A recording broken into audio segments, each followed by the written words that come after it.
বাংলাদেশ জামায়াতে ইসলামী সংগঠন হিসেবে অত্যন্ত শক্তিশালী। যেই দলটির উপর ক্রমাগত নিবর্তন চালানো হয়েছে, যেই দলটিকে ভাঙবার চেষ্টা করা হয়েছে, যেই দলটির নেতাকর্মীরা জেল জুলুম থেকে শুরু করে মৃত্যুদণ্ড পর্যন্ত নানান রকম নিবর্তনের মুখে পড়েছে, সেই দলটির নাম হচ্ছে জামায়াতে ইসলামী। কিন্তু তারপরেও আমরা দলটির যে সাংগঠনিক শক্তি, ঐক্য, সংহতি এবং একেবারে দলের টপ থেকে শুরু করে একেবারে তৃণমূল পর্যন্ত দলের প্রতি যে আনুগত্য এবং নিয়মানুবর্তিতা আমরা লক্ষ্য করেছি, সেটি সার্টেনলি একটা বিষয় ইঙ্গিত করে যে সংগঠন হিসেবে বা দল হিসেবে জামাত শক্তিশালী শুধু নয়, তাদের নেতা কর্মীদের যে ঐক্য,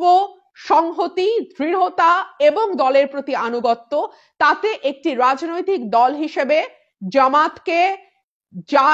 যে ধরনের পরিস্থিতির মুখোমুখি হতে হোক না কেন, দলটি টিকে যাবে।